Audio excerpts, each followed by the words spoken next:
Hi guys! Magandang gabi. Welcome back po dito sa Gandara SRU channel for showbiz update. Andito na naman nga po akong muli nagbabalik.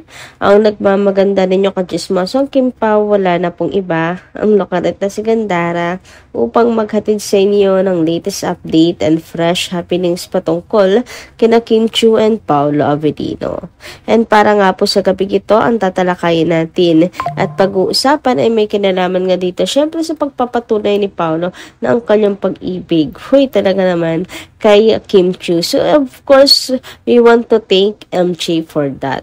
Pero bago po ang lahat sa mga hindi pa nakaka-subscribe sa ating channel, kung kayo ay araw-araw naghahanap ng mga updates, ayuda, ganaps, and malaman ang mga events na Kim Pao, i-click nyo na po yung subscribe button natin at notification bell na nariyan sa baba upang kayo ay mag-updated at ma-notify tuwing may bago tayong chika at balita hinggil sa Kim Pao. Basta mga balita na may kinalaman kina Kim Chiu and Paolo Avellino, sagot na po natin yan. Anyway, narito naman ang mga nais nating i-shoutout at pasalamatan ngayong gabing ito. So, hayaan nyo na basahin ko ang ilan sa mga komento natin na napili from our subscribers. Ito po ay higil sa mga nagdaan or previous nating update tungkol sa Kim Pao. So, unang-una na nga po rito ang komento ni Ma'am Norma Dayag. Shoutout po sa inyo, Madam. Ang sabi niya rito, good evening, Gandara. Alam mo, natutuwa ako sa comment ng mga kasamahan ko na seniors kasi naaawa ako sa kanila.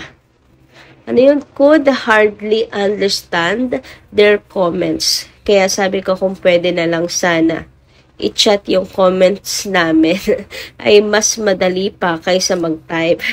Kasi naaawa ako sa mga katulad ko na seniors na hirap sa kaka-type ng comments nila. But I am very much thankful to you, Gandara. Kasi you are very patient and understanding in reading our comments. God bless all Kim Pao vloggers, fans, seniors, and akin. Ako, walang anuman. Kung sa iba-iba yan, auto skip. But your feelings, your opinions are here. Kahit medyo nahihirapan po kayo. And super appreciated ko po iyan. Kasi ibig sabihin lang nun kahit nahihirapan po kayo, tuloy lang. Ganyan po kayo ka-willing to support Kim and Paolo. Mas na-appreciate ko yun na hirapan pero tuloy-tuloy pa rin ang pagsuporta, pagpapakita ng suporta kina Kim and Paolo, di ba? For the effort pa rin talaga. Basta tungkol sa kanilang dalawa. As long as kaya naman natin, uunawain at i-interpret naman po natin yan. Wala pong problema, kaya wag kayong mahihiya, no? Na mag-comment lang, mag-comment. Nakikita, na-appreciate po natin yan. Diba? Samantala, ayon naman po dito kay Ma'am Nenita, Ma'am Gandara, sometimes nagwo-worry ako about kay Paolo dahil alam ko kung gaano niya kamahal si Kimi. Kaya nga nagbabago siya. Lahat para kay Kimi. Maring gusto lang gawin. Maraming gusto nang agawin si Kimi kay Pao. Natatakot akong ma-depress si Paolo kung mawala si Kim sa buhay niya. God, protektahan niyo ang Kim Pao. Ma'am Gandara, we are always praying for Kim Pao na sila na together. Nako, kasama niyo po ako dyan sa pagdadasal na yan. Baka nga sabay-sabay po tayo nagdadasal kung minsan. Praying, every time na pinag-uusapan natin ang Kim Pao, asahan niyo yung dasal ko po para sa kanilang dalawa. So, ayun ang hindi naman siguro, wala naman siguro dapat ikatakot si Paolo. Marami mang pong magkagusto kay Kim Chiu. Wala siyang dapat na ikatakot. Dahil stick to one, si Kim, hindi siya lalakero. Hindi po siya madaling makuha. Kaya yan ang lagi niyo pong pakatatandaan kay Kim. Kaya wag na wag po kayong magwo-worry, lalo na kung lalaki ang pag-uusapan. Okay? Wag kayong mag-worry for Paolo. Kasi hindi po basta-basta makukuha si Kim Chiu sa kanya. Anyway, sabi naman dito ni Ma'am Vivian, bawal magpirata. Magpirata po. Dapat bigyan ng parusa. Action na sila. Pinaghirapan po nila yan. I-demanda po sila. Nakakainis na yan. Galing ng mga writers. Kudos po sa The Alibay.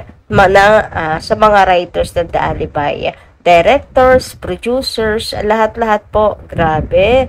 Power. Sure winner at Hakot Awards pa rin po. Mga bashers ng Kim Pao, stop na po kayo. Isipin natin ng mabuti.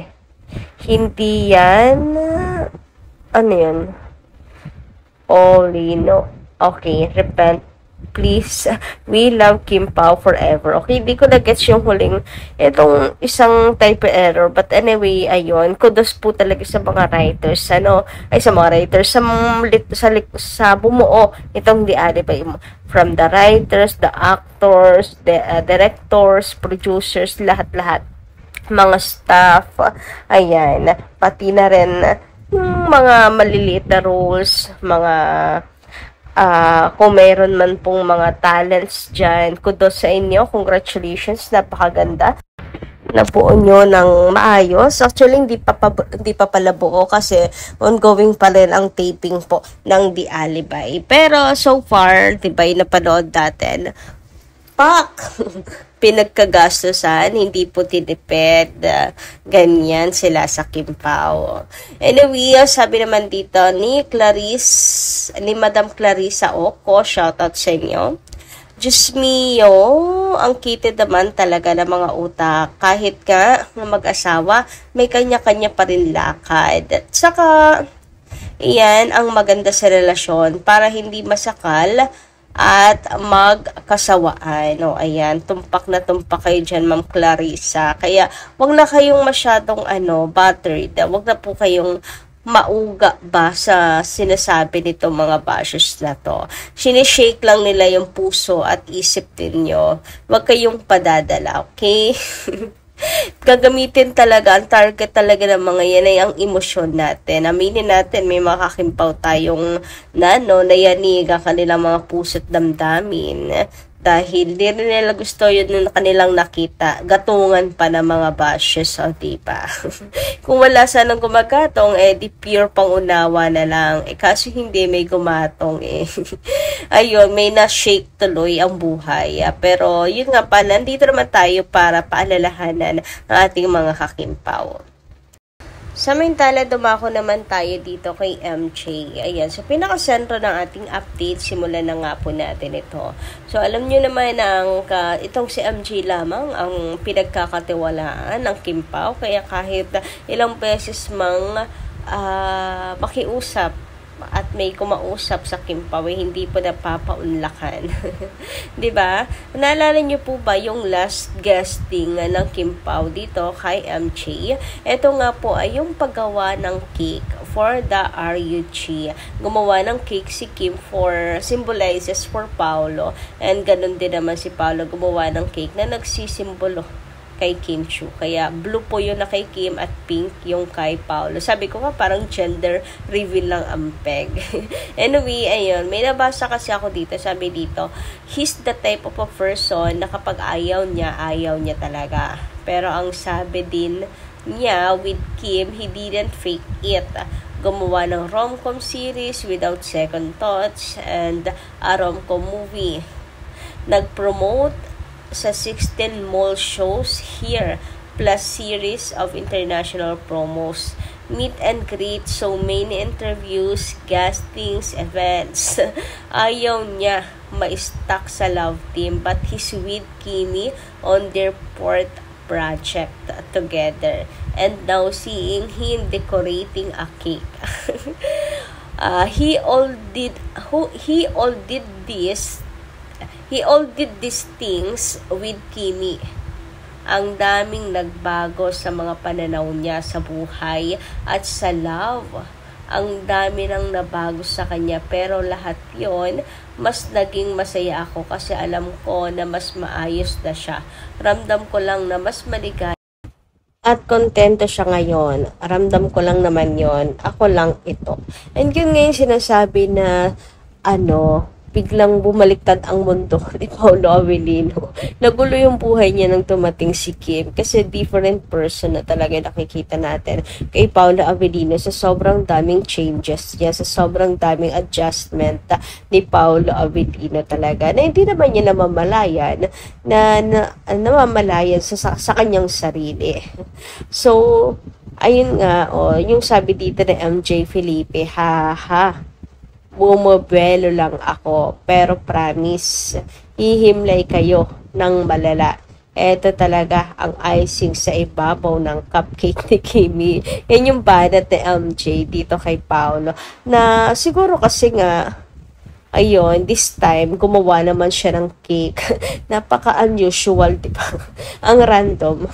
Napaka-unusual para kay Paolo Avellino. Pero, for the goal siya, for Kimi, 'di ba? Nakita niyo 'yun dito pa lang sa paggawa niya ng cake. Ay patunay ng pagmamahal niya kay Kim Chu. Pinatunayan niya talaga yung pagmamahal niya kay Kim dito. Na rinig niyo naman, 'di ba? Ang daming pagbabago di Paolo. Ang dami nating nakikita sa kanya na mga changes. And now, paggawa ng cake naman.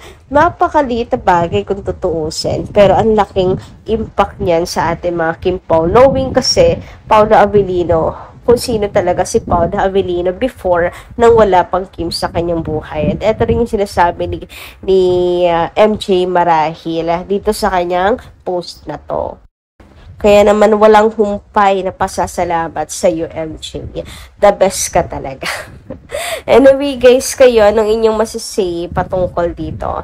Diba? Dami ng beses pinatunayan ni Paolo yung kanyang pagmamahal kay Kim. Kaya wag na kayong maghanap pa. Tao lang din naman po yan. Anyway, yun lang po muna ating update. Maraming salamat po sa inyong pakikinig at pakikisama sa akin ngayong gabing ito. Kita-kits po tayo muli sa mga susunod ko pong chikas. Maraming pong salamat.